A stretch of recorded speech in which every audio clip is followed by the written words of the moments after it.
Good Wednesday afternoon to you. Welcome to the John Sanchez Show on News Talk 780 KOH. Pleasure to be with you on this hump day. Thoughts and prayers again to all the people involved in the fires, our first responders, homeowners, everybody out there. Again, tough situation our local community finds itself in. All right, well, thank you so very much for joining me. I do appreciate it. Got a really brief, I'll be honest with you, really brief stock market recap today. It was again, this week, I knew it was going to be this way. As I told everybody on Friday, it's going to be a light week next week, meaning this week. We, of course, had one inflationary report today, the CPI. We'll get PPI tomorrow. Numbers came in right as expected, as I'll mention here in a moment, but no news out of Iran, nothing real exciting other than you heard Karen Lovett resigning as president's press secretary. Really quiet. It's just bizarre. So the market's just kind of drifting right now. It's in a way, it's a welcome sight.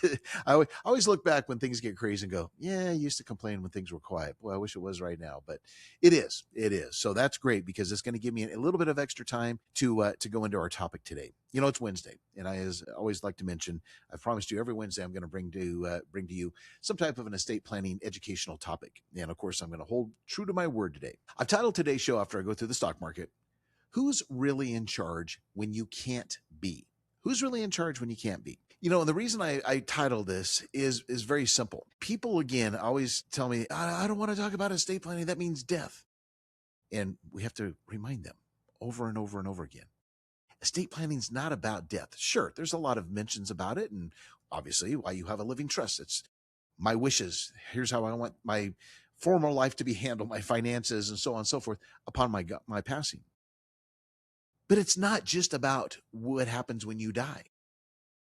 Because for many families, the more immediate risk is this. What happens if you're still alive, but you can't manage your own affairs? You know, an example would be a stroke. You get into a bad car accident, dementia, any type of serious illness, even temporary incapacity. These are things that, again, happen each and every day to millions of people. So what happens if you can't manage your own financial affairs, your own healthcare decisions, etc.? So today, after I give you the stock market recap, I'm going to walk through who steps in, what authority they have, and which estate planning documents actually give them the authority to handle the aforementioned items, and so much more. But I'm also going to kind of bring to you just a little basic area, and I call it the 4 people you need to understand: the successor trustee, the financial power of attorney agent, the healthcare agent, and of course, your guardian or conservator. I'm going to go through some real, great examples of that because, again, estate planning is like anything else, like the world of finance, of course. We all have our own lingo and terms and acronyms and things like that. And, my job is to sit back and go, okay, wait a minute here. I talk about this stuff all day, every single day, but a lot of people don't. So I want to kind of go back to the basics and explain those critical 4 people.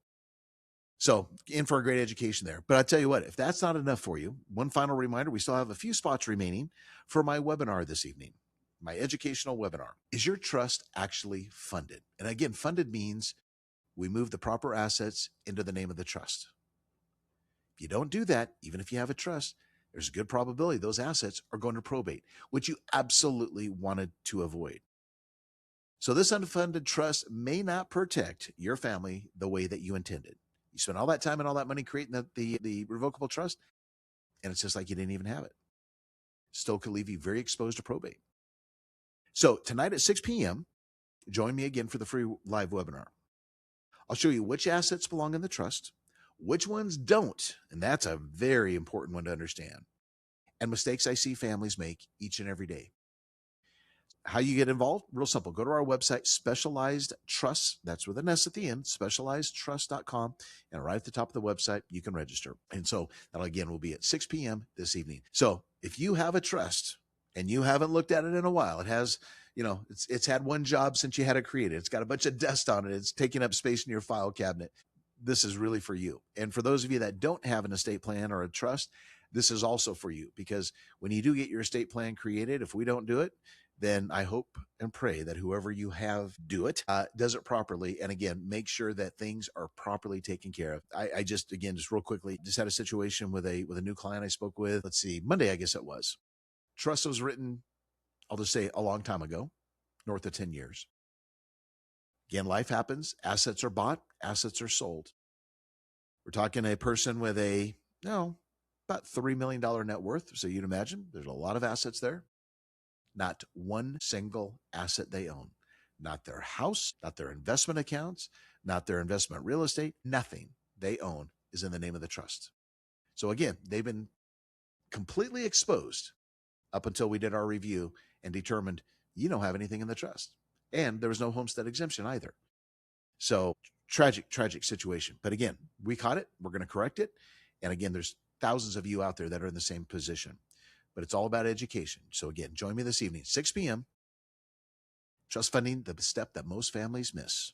Just go to specializedtrust.com and look forward to seeing you there at 6 o'clock tonight. Okay, so we'll get to today's estate planning topic here momentarily. But first, let's go down the stock market side of the aisle here, because again, it was a quiet day, as it has been literally all week long.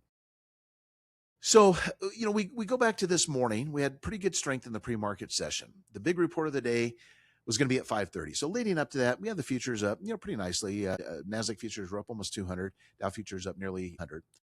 That's kind of, how the day ended up going, right around that level. Like I said, barely budged. So let's talk about the ever so important CPI report, measure of inflation on the retail side. Again, quick reminder, same thing, 5:30 tomorrow, but it's going to be PPI, measure of inflation on the wholesale side. So as I mentioned on the show yesterday, we were down about 0.4% on inflation on the CPI headline number back in June. So they were looking for an increase of 0.1% for the month of July, and boy, did they nail it. Right, spot on, right at a 0.1% increase. Okay, no big deal.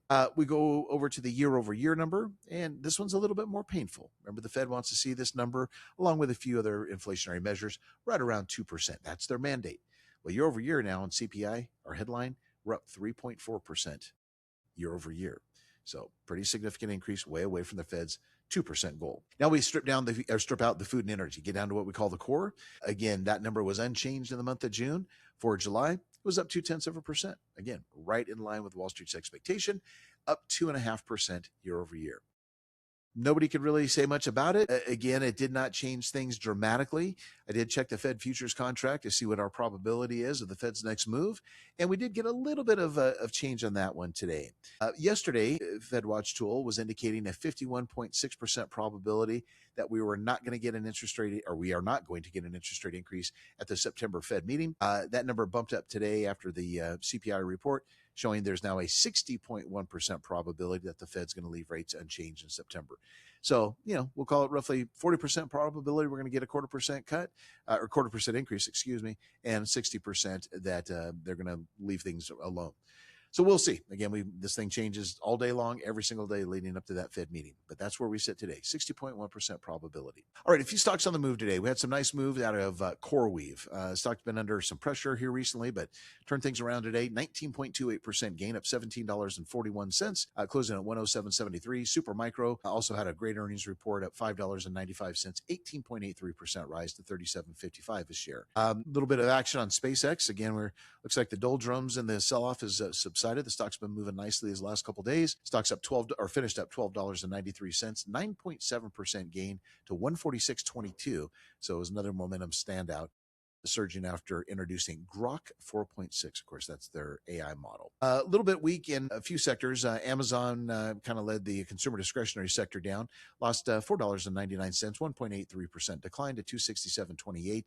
Tesla was down $5.30, 1.59% to 327.51. Meta was another problem child in the communication services area, finishing down 3.38% or $20.27 to 578.85. And Charter Communications also had a tough day today, down about $7.47, 4.74% to 150.22. Again, no news out of the conflict, the war in Iran, so I can't tell you anything about that. But what I can tell you when we come back, tell you what oil prices did, gold, interest rates, and then we're going to get into our estate planning topic. Let's turn it over to the Sax Man right now, Traffic Center. Okay. The John Sanchez Show on News Talk 780 KOH. Happy Wednesday to all of you. All right. Who's really in charge if you can't be? That's going to be our estate planning topic. I'll start here in just a moment. First, let's give you the recap of the market one more time. So, like I said, not an exciting day at all. Finished down 21 on the Dow to a close of 53,770. NASDAQ a little bit more action, up 143.54% to close at 26,588. And the S&P 500 finished the day with a gain of 20 points or 0.26%, closing at 7,748. Oil prices rose a modest 9 cents to 83.26 a barrel. Decent day for gold, $26.20 increase to $4,467 an ounce. And we finished with a big old goose egg on this ever so important CPI day. Big old goose egg on the 10-year Treasury. The yield closed there 4.68%. And once again, if you just joined us on the CPI side of things today, up 0.1% month over month, year over year up 3.4%. Again, that was pretty much in line with Wall Street's expectation for most of the firms out there. Okay, let's get to our topic today. Who is really in charge when you can't be? As I said at the beginning of the show, estate planning isn't about what happens when you die. I mean, there's some aspects, but so much of it goes into, and this is what people always forget about, when you are alive. Because for most families, the immediate risk is what happens if you're still alive, but you cannot manage your own affairs, medical decisions, financial decisions. Again, a stroke, dementia, serious illness, temporary incapacity, car, accident. I mean, we all know millions of things can happen to us that can alter our decision-making ability. So again, what I'm going to be doing now is we're going to be going through who steps in, what authority they have, and which estate planning documents actually give them that authority. So here's my first subtitle. Estate planning isn't just about death. So I have a question to kind of get you thinking here, get you warmed up a bit. If you were unconscious in a hospital bed tonight, who could legally step into your shoes tomorrow morning? Isn't that a powerful question to think about? If you were unconscious in a hospital bed tonight, who could legally step in to your shoes tomorrow morning? Well, most people would probably say, hey, John, my spouse can step in. My oldest daughter, my oldest son, my trustee. But that's not necessarily the complete answer. And here's why. Because incapacity planning is a major purpose of estate planning. Just because you're married does not automatically solve every financial or every medical issue. Now, I'm going to stop right there for a second. So here's a prime example, and we run across this a lot in our investment firm. We'll have a married couple, but for whatever reason, one of their accounts with us is just in one of the person's name. Let's just say the husband's name. Maybe it was an inherited account. I mean, there's a million reasons I could go over, but it's very common. They're married, but yet they have their own individual accounts. He gets incapacitated. Wife needs to tap into the account to pay some bills. She comes to us and says, hey, I don't know if you heard, but Frank had a bad stroke. He's out of it. He's in the hospital. I need access to some of this money. Unfortunately, we have to say, I'm sorry, you don't have it. You can't. We cannot allow you to have anything. We can't allow you to make any investment decisions. We can't allow you to do anything because there's no advance directive. And there's a lot of fancy words, by the way, I should mention when we talk about financial powers of attorney and medical powers of attorney. I'm just going to refer to them, those basic terms, because that's what most of you understand. But technically, your financial power of attorney is called an advance directive, but that's a big fancy term. We don't need to go down. We're just going to call them financial POA and medical POA, just to keep things simple today. So we have to say, sorry, you don't have it. There's no financial POA on file. And they're not happy, but that's the law. We have to follow that. So the same thing can happen with if you have an asset that you need to sell. You're married, there's an asset you need to sell, and it's only in the disabled spouse's name. Same thing. Can't do it. Many times, especially in second marriages or beyond, sometimes third marriages, again, one person will, let's say, own the house. The new spouse moves into the house.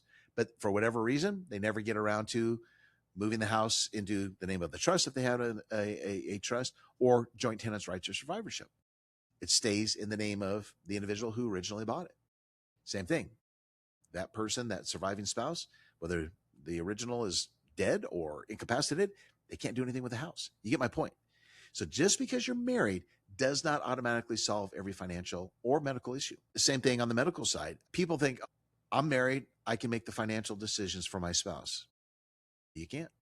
Not unless you have a financial power of attorney or some other type of medical directive that you have signed, that you have on file with the hospital, the doctor, whomever it may be making those decisions.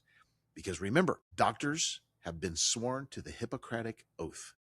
They are sworn to do everything they can to keep you alive. And I'm shocked when I write an estate plan and we get into the medical side, we get into these questions. I want to be on life support. I don't, so on and so forth. We really drill into all these different areas. I am shocked, to be honest with you, how many people don't want to be on life support. They're like, if I've been diagnosed with a terminal illness or I'm unconscious, all these various, criteria, basically pull the plug on me. A lot of people don't want to fight. They're just like, you know what? I've lived a great life. I don't want to suffer. I don't want my family to suffer. And again, I'm going to be real crude. Just pull the plug on me. Well, that's cool. We all have our own reasons. But again, the doctors don't care about your wishes unless it's written down. And that's where the medical power of attorney comes into play. Even a spouse, they can't make that decision for you. So it can get really, really messy if you do not have the medical power of attorney on hand to show the hospital, the medical staff, so on and so forth. It's a mess. It is an absolute mess. I'm sure many of you have story after story of family members, or maybe it's happened to you, knowing what I mean here. Again, being someone's child, that doesn't automatically give you legal authority. Well, I'm a single person and I've got a son. My son can always step in and make those decisions. Same thing. No, he can't without the proper documentation. Your trustee, your financial agent, your healthcare agent, maybe different people also. I'll get into that more in a few minutes. So the goal that you have is to establish authority before the emergency happens. That again is where the medical power of attorney comes into play. Let's see if I'm going to get started on this before I go to break. This is really important in my next area.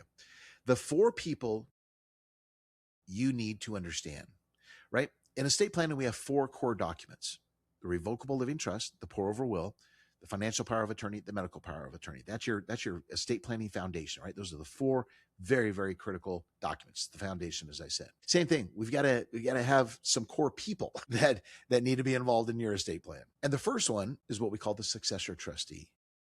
This is the big dog. This is the person that steps in to administer your trust-owned property, and administer your entire estate. Now, as you're going to learn when I come back from break, this does not have to be the same person that's in charge of your will or your financial or your medical power of attorney. But this is the big dog that is, you've designated this person or persons. You can have co-successor trustees, not recommended in my opinion, but this is the person that you're entrusting to fulfill the wishes of your estate plan, to do everything that you have written down in that revocable trust. They are the ones responsible. It is a huge, huge responsibility. I just had a call with a client a few minutes before the show, and they wanted to name somebody that was basically just a friend as their successor trustee instead of the spouse. And I said, does this person know that you're naming them as successor trustee? And thank goodness the client did talk to that person ahead of time. But you'd be surprised how many times people will say, yeah, I want, XYZ person, no family member or anything like that, to be my successor trustee. And that person has no idea they've been nominated. I've shared the stories with you. It depending upon the size of the estate, the complexity, whether estate planning has been done or it hasn't, it can be a full-time job. And it's really something that in most cases, you want that person in the same town where you are. Just makes things a lot easier. Not saying they can't be across the country, but that just increases the challenges. So when I come back, we'll talk again about the successor trustee, what they do, how they do it, what they can actually do, and what they can't do. Is the first of the 4 people that need to be involved in your estate plan. Welcome back to the John Sanchez Show on Newstalk 780 KOH. Once again, here's how we finish in this lackluster session today. Down 22 on the Dow. NASDAQ rose 143. The S&P higher by 20. All right, we've just begun our estate planning section of the show today. Who's really in charge when you can't be? So I left off with my second area. The 4 people you need to understand. All right, so let's go to the first one. I started talking about this a second ago. The successor trustee. Now, the successor trustee is, as I said, the big dog. This is the person, or it can be persons, that you have designated to administer your trust as well as the trust-owned property when the circumstances specified in your trust are satisfied. They are it. They're the fiduciary standard. They have to follow the trust rules, the trust, everything in that trust, they have to follow. They pay the expenses from the trust. Maybe. I'll explain why I'm saying maybe. They manage the trust-owned real estate. Maybe. They handle the investments in the trust. Maybe. But they absolutely do this. They eventually administer and distribute the trust property after your death. Because that's when they really kick in. And the reason I say they manage the trust-owned real estate and so on and so forth, as well as the medical side, because as I'll get to here in a second, the other people that you need to name, and it can be the same person as your trustee or your successor trustee, is who's going to be your agent on the financial power of attorney, who's going to be your agent on the medical power of attorney. So again, they can be the same people. It can be completely different people. It's completely up to you. So that's why I said, maybe they're going to pay your expenses. If not, then whoever you've named as your financial power of attorney would do that. Manage the trust assets. Well, once again, managing the trust assets, that could fall under the financial power of attorney agent, and so on and so forth. You get the picture. So keep in mind, your successor trustee does not become you. They become the person responsible for administering the trust. So they're stepping in your shoes, right, to take care of your estate. It's really that simple. Again, I cannot emphasize enough. I've done some shows. I'll do more of them on how you choose this person, since they are the big dogs, since they are the ones that are making and responsible to handle all your wishes. It's a very, very high responsible position, and you really need to choose the right person for that. Now, I want to just pause real quick before I move to the second person that you need to understand. And I said you can have a successor trustee or you can have co successor trustees. It's usually not recommended that you have co successor trustees. Why? Because those two people have to agree on the decisions. So, quick example, let's say you have a son and a daughter, and you've named them as co successor trustees. Well, once again, co successor trustees have to agree. So if there's any decision that they have to make that you are not able to specifically list in that trust, they've got to make a human decision. Well, now they've got to agree. What if they don't? Now there's all new kinds of problems. So that's why, again, it's usually not recommended to have co-successor trustees. Name one person, make sure it's the right person, and things should run extremely smooth from that point forward. Now let's go to our second, your financial power of attorney agent. Now this person, again, generally handles the financial matters outside the trust. That's subject to the authority granted in the power of attorney. So the responsibilities, of course, in that, they would be things like handling your banking, handling your bills, paying your taxes, contracts, certain property transactions, insurance matters, government benefits, and everything else in between. So anything financial related, that's what you're granting them the authority to do. Now, little piece of advice on this one. When you create your revocable trust or you have your existing trust restated, you should be asked, when do you want this to become effective? At a certain date or effective immediately? Generally, we're going to recommend that the client does it on immediately, right? You don't want to wait to a certain date, because what happens if, let's say you decide, oh yeah, I want it, 2 years from now, I want to name my brother Jack is my financial power of attorney. Well, obviously, what happens if something happens between now and then? You have none. You have no one. So keep that in mind. You have the ability to name now or nominate now, or again down the road. Same thing as successor trustee. Please, please, please make sure that you've let that person know or ask them ahead of time. Hey, do you mind being my financial POA? You're going to be shocked. A lot of people don't want to mess with it. Other people are like, sure, I'd love to do that. Be an honor to help you or help you and your family. All right. So we've got our first person, the successor trustee, our second person, the financial power of attorney. The third person, of course, is the healthcare agent. So who's going to have the healthcare POA, or the medical directive, as we call it? This person, of course, makes your healthcare decisions when you cannot make them for yourself. And this is, again, a very powerful decision, very powerful position, because remember, they are the ones ultimately making your medical decisions on your behalf.